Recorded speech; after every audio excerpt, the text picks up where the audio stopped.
اور ویسے آج سے تقریباً ایک ہفتے بعد تحریک انصاف بڑی جو ہے وہ اسٹرانگ قسم کی ایک پیٹیشن لے کر جا رہی ہے سپریم کورٹ آف پاکستان میں، تاکہ سپریم کورٹ میں یہ جو دھاندلی کے حوالے سے معاملہ ہے یہ اٹھایا جا سکے۔ اس کے بعد انہوں نے شرفت المروہ صاحب نے کہا کہ بس بہت ہو گیا، اب پاکستان کی ہر اسمبلی میں قیدی نمبر 804 اور اس کے کارکنان کے ساتھ ہونے والے ہر ظلم اور جبر کا حساب لیا جائے گا۔ جب تک نواز شریف زرداری اور MQM والوں کے حلق سے اپنا مینڈیٹ چھین نہیں لیتے آرام سے نہیں بیٹھیں گے۔ شہباز شریف سن لو، جب جب اسمبلی میں آؤ گے ہمارے بوٹ تمہارا منہ چڑھائیں گے۔ مطلب دیکھیں نا، یہ شرفت المروہ صاحب کی جو گفتگو ہے یہ بتا رہی ہے کہ اسمبلی کے اندر ماحول بہت گرم رہے گا، بہت ٹف ٹائم تحریک انصاف دے گی۔ ایسا نہیں ہوگا جو ہم پہلے دیکھتے رہے ہیں، جو ہم نے پنجاب میں دیکھتے ہیں کہ پنجاب میں مریم نواز صاحب کو اتنا ٹف ٹائم نہیں مل رہا، تو یہاں پہ یہ نظر آ رہا ہے قومی اسمبلی میں بہت ٹف ٹائم ہوگا۔ اور شرفت المروہ صاحب نے کیٹیگوریکل کہہ دیا ہے، اور شرفت المروہ صاحب نے جو بوٹ لہرایا تھا اسمبلی میں، اس کے بعد شرفت المروہ صاحب کو کہیں سے کہا بھی گیا کہ آپ پلیز یہ نہ کریں، یہ قومی اسمبلی ہے، نیشنل اسمبلی ہے، پاکستان کا فیس ہے یہ اسمبلی، تو آپ اگر یہ کریں گے تو یہ پاکستان کا کوئی اچھے امیج نہیں جائے گا۔ لیکن شرفت المروہ صاحب نے آج کیٹیگوریکل یہ کہہ دیا، اس کا مطلب ہے کہ وہ کسی کی بات نہیں مان رہے، اور جو ان کا موقف ہے، جو نظریہ ہے، جو سوچ ہے، جو موقف ہے، جو بیانیہ ہے، اس کے اوپر ڈٹ کے عمران خان کے ساتھ کھڑے ہوئے ہیں شرفت المروہ صاحب۔ اور انہوں نے آج کہہ دیا، انہوں نے کہا ہے کہ جناب ہر صورت میں ہم ٹف ٹائم دیں گے جب تک ہمارا مینڈیٹ واپس نہیں مل جاتا، اور بوٹ بھی لہرائیں گے، شہباز شریف کا منہ چڑھائیں گے۔ انہوں نے کہا ہے کہ 8 فروری کو عوام 85% عوام نے قیدی نمبر 804 کا ساتھ دیا، یہ مینڈیٹ ہم ہضم نہیں ہونے دیں گے، دونوں کان کھول کر سن لو۔ انہوں نے کہا کان کھول کر سن لو، پاکستان ہم ہیں، ہمارا چھینا گیا مینڈیٹ تمہیں ہر صورت میں واپس کرنا ہوگا، ریاست ہم ہیں، 9 مئی کا بیانیہ دفن ہو چکا، اور میں نے کہا تھا کہ 8 فروری کے الیکشن کے بعد آپ 9 مئی سے زیادہ 8 فروری کی مذمت کریں گے۔ انہوں نے کہا کہ اگلے ہفتے جو ہے وہ اس سے بھی بڑا احتجاج جو ہے وہ ہوگا۔ اور اس کے بعد آ جائیں جناب، انہوں نے یہ کہا ہے شرفت المروہ صاحب نے کہ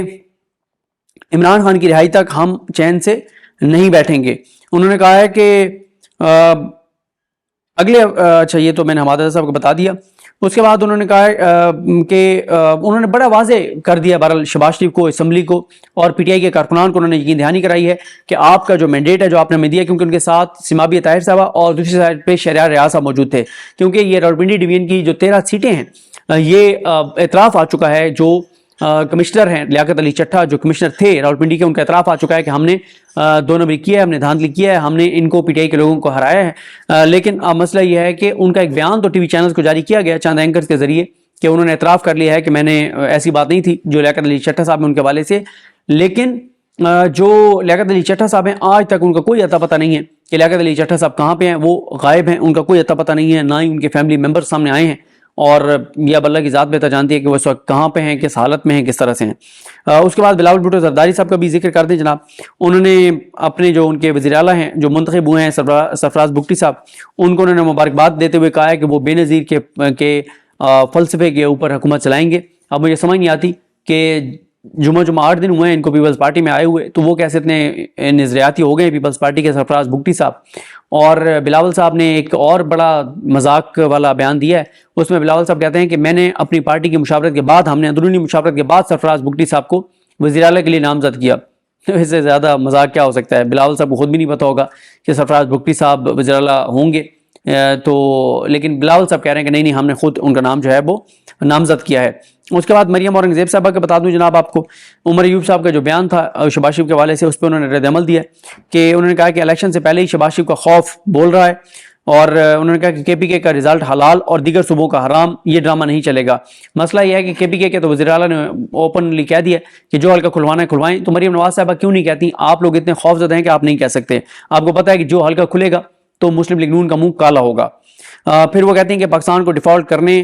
کرانے والوں کا ڈیفالٹ سے بچانے والوں سے مقابلہ ہے۔ جی بالکل، ڈیفالٹ کرانے والے جو تھے ان کے دور میں تمام معاشی اشاریے دیکھ لیں، مہنگائی دیکھ لیں، پٹرول ڈیزل بجلی گیس ساری قیمتوں کا موازنہ کر لیں،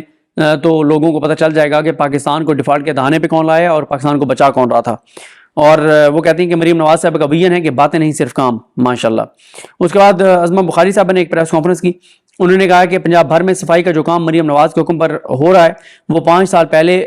بھی ہو سکتا تھا، لیکن نہیں ہوا کیونکہ اس وقت کسی کا ویژن نہیں تھا۔ پہلے تو شہباز شریف صاحب بھی تھے، 10 سال تک وزیر اعلیٰ پنجاب رہے ہیں، تو شاید ان کی طرف ان کا اشارہ تھا. کہتے ہیں کہ اب پنجاب میں وہ قیادت موجود ہے جو ہر طرح کی صفائی کرے گی. تو میں نے تو ان سے سوال پوچھا کہ کیا خزانے کی بھی صفائی کریں گی؟ اور پھر وہ کہتی ہیں کہ آپ کو یاد ہوگا کہ وزیر اعلیٰ پنجاب صاحبہ نے اپنی جو پہلی اسپیچ فرمائی تھی